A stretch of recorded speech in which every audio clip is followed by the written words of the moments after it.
Good Erev Shabbos, everyone. Erev Shabbos, Parshas Shemos. What I want to focus on this week is, it's a big question. It's a very big question. And the answer is going to relate to us. It's probably, arguably, the biggest Yetzer Hara, the biggest Aveira that the evil inclination is trying to get the Jewish people in the year Tavshin Pe'av. That's what I would think. That's what I think. So the question is, you take the Jewish people, Tzadikim, they come down to Mitzrayim, the 70, as we begin the Parsha with Yaakov and the Shiftei Ka, and it goes to the next generation. And, it seems that the punishment doesn't fit the crime. They're being mishtabed in Mitzrayim, they're becoming slaves, and it's avodas parach, and it's really geferlich, it's horrible things. The Egyptians are killing babies and torturing them. It's quite bad. And Moshe Rabbeinu, growing up in the palace, does not understand what did this nation do to deserve this punishment. The punishment does not fit the crime. That's the question that Moshe Rabbeinu is grappling with, and he goes out to see what's going on with his brethren in Mitzrayim, and he sees an Ish Mitzri being Makeh and Ish Ivri, Me'echav, and he kills the Mitzri and he hides the Mitzri. Goes out, the next day the Pasuk says in Perek Beis, Pasuk Yud Gimel, Ivrim Nitzim, there's two Jews fighting. Why are you hitting your friend? And they tell him, they say back to him, you're the guy in charge. Are you going to kill us just like you killed the Mitzri?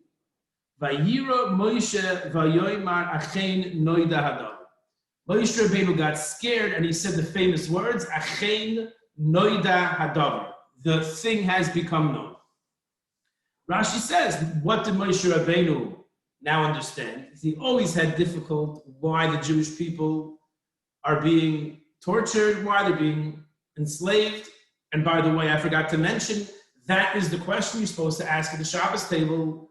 What did the Jewish people do to deserve this geferliche punishment? So Moshe Rabbeinu says, now I know, now I understand what they were doing wrong. Malshinus. They take information about what one person does, that person, obviously Moshe Rabbeinu did not want that information getting out, and they take that information, they spread it. How did these two people find out? It was spread all over the place. The next pasuk says, Vayishma Paroi es hadover hazeh. Paro heard this thing, that Moshe Rabbeinu killed the Egyptian, he killed the Mitzri, and he wanted to kill Moshe Rabbeinu, and we know all the miracles that occurred until Moshe ran away to Midian, and the rest is history, as they say. So what is it exactly that Moshe Rabbeinu said, Achein Noida Hadavar? What exactly was it that tipped Moshe Rabbeinu off, and now he understands what they were doing wrong? And Rashi says, and that's the classic understanding is, Lashon Hara, Chavetz Chaim talks about this, Lashon Hara is geferlich aveira. But the Meshech Chachma offers a different idea, a different understanding of what the Yidden on their level did wrong to deserve this punishment, and it's extremely relevant to us today. Very relevant. So it's the first Meshech Chachma. He has a very long essay, his introduction to Sefer Shemos, highly recommended reading. But his first piece in the actual Chumash, in Chumash Shemos, he quotes about a Yalkut, look in the Yalkut. It makes sense. The Hilshinu Paroi, that they themselves, these two people, which the Medrash says is Das and Vaviram, they themselves were Hilshinu Paroi. They told Paroi about Moshe Rabbeinu. She'amar Achein Noida Hadavar. Alman Mishtabd and Yosef Miku'uma V'Lashon. Why the Jewish people singled out from all other nations for this punishment. The Imkein Magid She'osel Halshin U'Magalos L'Para Mistoirin Shel Yisroel. What Moshe Rabbeinu told Das and Vaviram, which is what they ended up telling Paroi, Lachin Kotz of Paroi, was that, guys, you should not be telling Paroi what's going on in the family. I mean, this was a familial issue, right? You think I did something wrong. We're brothers. We shouldn't air our dirty laundry to the outside world. If you had an issue with what I did, says the Meshech Chachma, you should have come to me. In other words, the idea is certain things need to be kept close to the chest. Not everything that happens you have to get up right away and tell everyone. The Meshech Chachma later on in Parshas Mishpatim, he's talking about the halacha that is a Jewish servant and there's a non-Jewish servant, right? And even a non-Jewish servant, there's a ger toishiv, there's a regular nachri, a regular non-Jew who is a servant. And the Torah says that, of course, the Jewish servant must keep Shabbos, but even the non-Jewish servant must keep Shabbos. And the Meshech Chachma says, you know why? Because Hashem doesn't want nachrim all around in the Jews' houses. Why? Because if the nachri does not have to keep Shabbos, so it's very, very valuable to have him around. He can do all the malachas for us. But my Eved, my halachic Eved, which we don't have today, but my halachic Eved, who's a nachri, the Torah says can't do malacha. Why? That was to limit the attractiveness of having that slave in the house. Because if you have all these slaves around, they're going to find out what's going on, and it's going to be brought to the outside world. Something called tznius. Tznius is not just how a person dresses. Tznius is a philosophy in life. It's called a mahalach hachayim. There's a concept of tznius having a filter. Now, in the 15, 20 years ago, the filter was primarily limited to a person's mouth. But now, the filter needs to be also extended to a person's hands, to a person's fingers.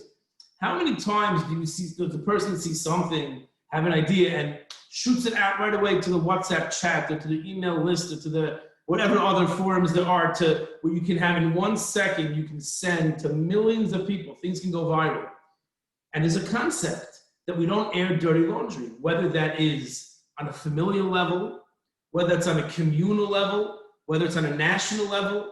We don't share this with everyone. It was a very unfortunate incident that took place. I'll change some facts because I don't want anyone to Google it.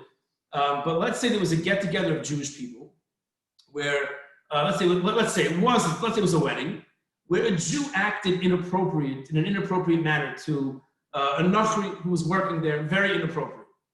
And someone filmed it, which is a geferlich avera, geferlich, horrible. And that person then uploaded it and sent it around and it went viral. You see this Jew yelling at this non-Jew. So everyone's reaction is, what a chilul Hashem. How can that Jew yell at that non-Jew? My reaction is, who's worse? The mentally sick person who was yelling at the non-Jew, was clearly an issue with that person, or the person who took the video and Bnei put it online so everyone can see it. Jew and non-Jew alike. Who's worse? It's not, you can't even compare. The first person was Mechal Shem Shemayim in front of, 100 people, 200 people, Geferlich, punishment, for sure. I mean, Hashem knows people's nisyonis, but Geferlich Haveva. But the person who took the picture and sent it, I'm very scared to know what to do with his afterlife. Very scared. To take that, which is a chilul Hashem, and put it online that millions of people can see, the Avera, I don't know how a person gets themselves out of that. The Rambam says you can do tshuva for anything. You can do tshuva. I don't know how that's going to be possible. The chilul Hashem that person caused. And what was the Yetzer Hara? The person who was in the video was upset about something. When you're upset, you lose yourself, you lash out. This guy lost himself for a moment. He didn't lose himself for a moment. That's who he is. He is Dasan Va'aviram. That person did something that Chas v'Shalom could cause the Jewish people to go into slavery. It's a Mefurish Meshech Chachma, Mefurish Pasuk in the Chumash.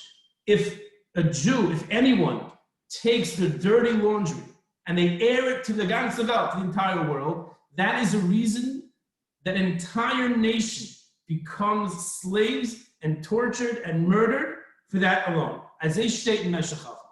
So we have to be, that's an extreme case, but we have to be careful that before we press the send button, before we have this idea, or you have a picture of someone in a compromising situation, you just want to send it, you want to comment. When COVID hit, everyone became a big expert on how this rabbi should respond and that shul should not respond, and to the point that one WhatsApp chat we had to shut down because Pasha Lashon Hara. Where's the filter? People have to have a filter. I think this is our nisayon in these years when we're so opinionated. And it's so easy to disseminate any opinion and it's such a Yetzer Hara to do it.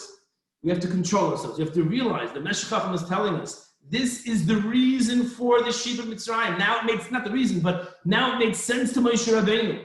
that the Jewish people were being tortured so much was because of them not being able to keep a secret and keep things to themselves. So this lack of tznius, we should be zoiche to incorporate this lesson of the Meshech Chachma and think not twice, but think 10 times, or maybe even 20 times more before we say something, before we communicate something to others.